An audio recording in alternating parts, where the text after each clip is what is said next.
কোথায় আছে সংবিধান সংস্কার পরিষদের সদস্য হিসেবে শপথ নিতে পারবে?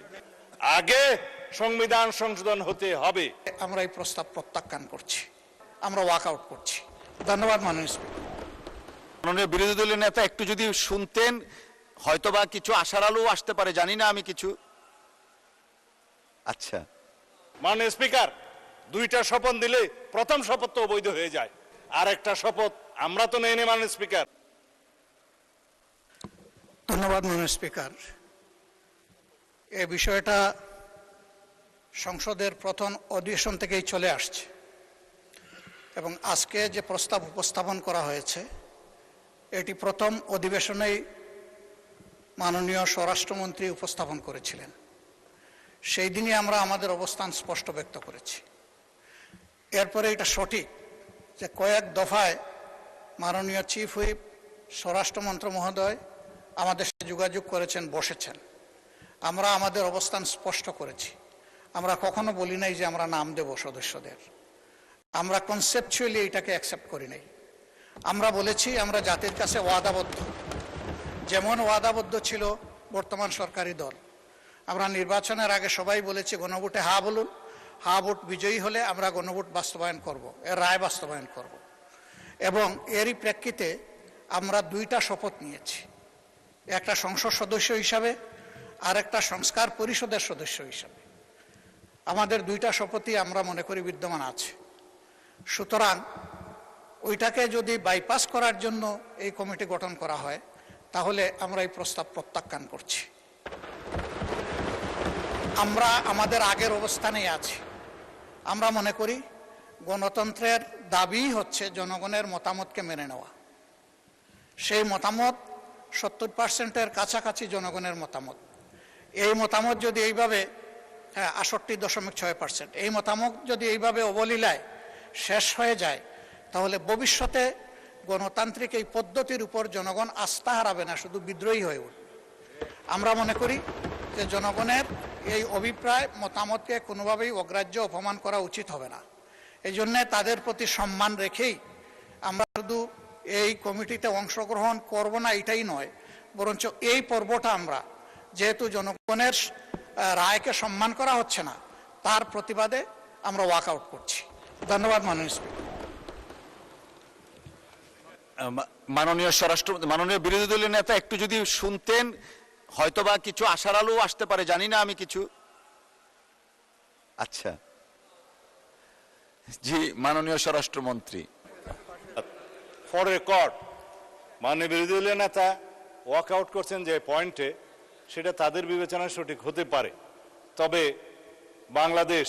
বাংলাদেশের মানুষ গণ অভ্যুত্থান পরবর্তীতে বাংলাদেশের মানুষের প্রত্যাশা আমরা পঞ্চদশ সংশোধনী বাতিল করতে চাই, এবং পঞ্চদশ সংশোধনী বাতিল না হলে হাইকোর্ট সুপ্রিম কোর্ট যদি ভার্ডিক্ট দিয়েও থাকে, এই লেজিসলেচারে যদি আমরা পঞ্চদশ সংশোধনী বাতিল না করি সেই সংশোধনের উপর ভিত্তি করে আমাদেরকে চলতে হবে। সুতরাং আমরা সংবিধান সংশোধনী কমিটি করা ছাড়া, এই সংবিধান সংশোধন করা ছাড়া এই জাতিকে আমরা নতুন প্রত্যাশা অনুযায়ী এগিয়ে নিতে পারবো না। তিনি বলেছেন তারা দুইটা শপথ নিয়েছেন। মাননীয় স্পিকার, দুইটা শপথ দিলে প্রথম শপথ তো অবৈধ হয়ে যায়। বর্তমান সংবিধান অনুসারে নির্বাচন অনুষ্ঠান হয়েছে, বর্তমান সংবিধান অনুসারে এই জাতীয় সংসদের অধিবেশন আহ্বান করেছে মহামান্য রাষ্ট্রপতি, সেই সংবিধান অনুযায়ী এইখানে জাতীয় সংসদ বৈঠক অনুষ্ঠিত হয়েছে এবং সেই সংবিধান অনুযায়ী এখানে রাষ্ট্রপতির ভাষণ হয়েছে এবং সেই ভাষণের উপরে তারাও আলোচনা করেছেন, আমরাও আলোচনা করেছি। মাননীয় স্পিকার, এখনো পর্যন্ত সাংবিধানিক নিয়ম অনুসারে সেই ধারাবাহিকতায় এই জাতীয় সংসদের প্রত্যেকটা অধিবেশন, প্রত্যেকটা বৈঠক পরিচালিত হচ্ছে। সুতরাং তারা যদি বলে থাকে তারা দুইটা শপথ নিয়েছে, আর একটা শপথ আমরা তো নেই মাননীয় স্পিকার, তারা শপথ নিয়েছে সংবিধান সংস্কার পরিষদের সদস্য হিসেবে। কোথায় আছে সংবিধান সংস্কার পরিষদের সদস্য হিসেবে শপথ নিতে পারবে? সেটা অসাংবিধানিক। যেটা উপদেষ্টা পরিষদে সিদ্ধান্ত হয়েছিল, আইন উপদেষ্টা নথিতে পাশ করেছে এবং সেই নোটিশটা নির্বাচন কমিশনে পাঠিয়েছে, সর্বৈব সেগুলো ভয়েড অ্যাব ইনিশিও প্রথম দিন থেকেই, এবং সেই আর্টিকেল 148 অনুসারে তফসিল তৃতীয় অনুসারে সেখানে যে একটা ফর্ম ব্লু পেপারে ছাপিয়ে দেওয়া হলো যে সংসদ সদস্যগণ আবার আরেকটি শপথ নেবেন সংবিধান সংস্কার পরিষদের সদস্য হিসাবে, সেটা ফুল নাল এন্ড ভয়েড। এটা কোনো আনকনস্টিটিউশনাল, সে কোথাও নাই। এবং তার উপর ভিত্তি করে তিনি যে বক্তব্য দিলেন গণভোটের গণরায় অনুসারে আমরা গণভোটকে সম্মান দিতে চাই, অবশ্যই গণভোটের গণরায়কে যদি সম্মান দিতে হয় এই সংবিধানকে সংশোধন করতে হবে, এবং তারপরে যদি সবাই মিলে রাজি হয় যে সংবিধান সংস্কার পরিষদ গঠন হবে, তখন যে সংবিধান সংস্কার পরিষদের সদস্য হিসেবে শপথ নিতে পারবে, তখন সেটা হবে। এখন তো সেটা হয়নি মাননীয় স্পিকার। আগে সংবিধান সংশোধন হতে হবে, সমঝোতার ভিত্তিতে সেই সংবিধানে যদি সংস্কার পরিষদের কোনো বিধান সংযুক্ত করতে হয় সেই আলোচনাও তাদেরকে সেই সংবিধান সংশোধন কমিটিতে এসে করতে হবে। তারপরে আলাপ আলোচনার ভিত্তিতে আমরা সংশোধিত সংবিধান পাবো, সেই সংবিধান অনুসারে আমরা এগিয়ে যাব। এখন যদি কেউ বলে যে গণভোট হয়েছে, কিসের উপর হয়েছে মাননীয় স্পিকার? গণভোটের যে আদেশ সেটাকে আমরা নাম দিয়েছি জুলাই আদেশ। যেই আদেশটা প্রথম দিন থেকে এখতিয়ার বহির্ভূত, এটা fraud on the constitution, colourable legislation. এই জুলাই জাতীয় সনদ বাস্তবায়ন সংস্কার আদেশ নামে যেটা করা হয়েছে, রাষ্ট্রপতি যেটা করতে পারেন না, সেটা তো কোনো রাজনৈতিক সমঝোতা ছিল না। জুলাই জাতীয় সনদের কোথাও সেটা সমঝোতা হয়নি, তারাও স্বাক্ষর করেছেন, সেখানে আমরা স্বাক্ষর করেছি। তাহলে এই যে জাতীয় সনদ আদেশ যেটা করলো, সেই যে অর্ডারের উপরে গণভোট অনুষ্ঠিত হলো, তার উপর ভিত্তি করে তারা যে চলতে চাচ্ছে, তাহলে দেশে যে মানুষ আমাদের ম্যানিফেস্টোর উপরে 31 দফার উপরে এবং নির্বাচন কমিশনের ডিক্লারকৃত নির্বাচনের উপরে আমাদেরকে যে জনগণ ভোট দিল, 51% ভোট দিয়ে এখানে সার্বভৌম পার্লামেন্টে আমাদেরকে পাঠিয়েছিল, সেই পার্লামেন্টের এখতিয়ার কি? এটা ইউনিটারি ইন্ডিপেন্ডেন্ট স্টেট হিসাবে, একটা ইন্ডিপেন্ডেন্ট স্টেট হিসাবে আমরা একটা ইউনিটারি কান্ট্রিতে আছি, সেখানে একটা সংসদ থাকবে। আর্টিকেল 65 এ বলা আছে সেই সংশোধনে আইন প্রণয়নের ক্ষমতা আছে, সংশোধন করার ক্ষমতা আছে। সেই ক্ষমতা হিসাবে জাতীয় সংসদ সদস্যগণ এই সংবিধানে সংশোধনী দিবে। সেই এখতিয়ার তো সার্বভৌম জনগণ আমাদেরকে দিয়েছে, আর্টিকেল 7 অনুসারে দিয়েছে। এখন যদি বলা হয় গণভোট কি তার উপরে? অবশ্যই তার উপরে না। আমরা সাংবিধানিকভাবে সাংবিধানিক ভোটে জাতীয় সংসদের সদস্য নির্বাচিত হয়েছি সার্বভৌম জনগণ কর্তৃক, এখানে আইন এবং সংবিধান প্রণয়ন করার, সংশোধন করার জন্য। গণভোটে কি হয়েছে? জুলাই জাতীয় সনদে যেটা সমঝোতা হয়েছে, 4 খান প্রশ্নের মধ্যে 3.5 খান আমরা মানি, আর আধা খান যে কোশ্চেন, সেই কোশ্চেন তো সংবিধানের উপর হাত দিয়েছে একটা অবৈধ আদেশ প্রণয়নের মধ্যে দিয়ে। সেটা তো void ab initio, it is now pending with the judiciary.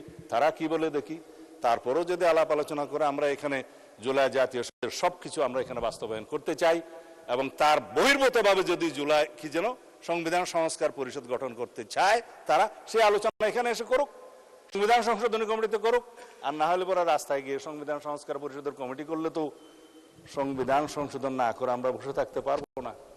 আর সংবিধান যদি সংশোধন আমরা না করি, তাহলে এই জাতি তো শেখ হাসিনা প্রদত্ত পঞ্চদশ সংশোধনী নিয়েই চলতে থাকবে। আমরা কি তা চাই?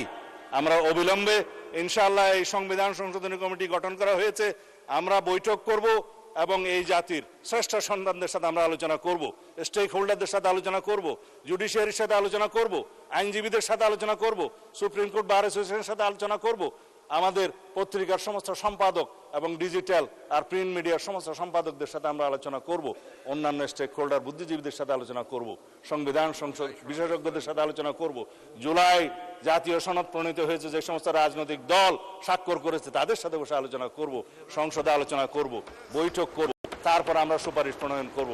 তারপরে এই মহান জাতীয় সংসদে সংবিধান সংশোধনী 14তম সংবিধান 18তম হবে, 18তম সংবিধান সংশোধনী বিল ইনশাআল্লাহ এখানে উত্থাপিত হবে। আমরা আশা করি বিরোধী দলীয় সদস্যগণ ইমোশনাল রাজনীতি না করে আমরা যাতে সংশোধিত একটি শক্তিশালী সংবিধান সংশোধনী বিল আনতে পারি, সেই জন্য গণতন্ত্রের স্বার্থে তারা সহযোগিতা করবেন। ধন্যবাদ মাননীয় স্পিকার। ধন্যবাদ মাননীয় মন্ত্রী।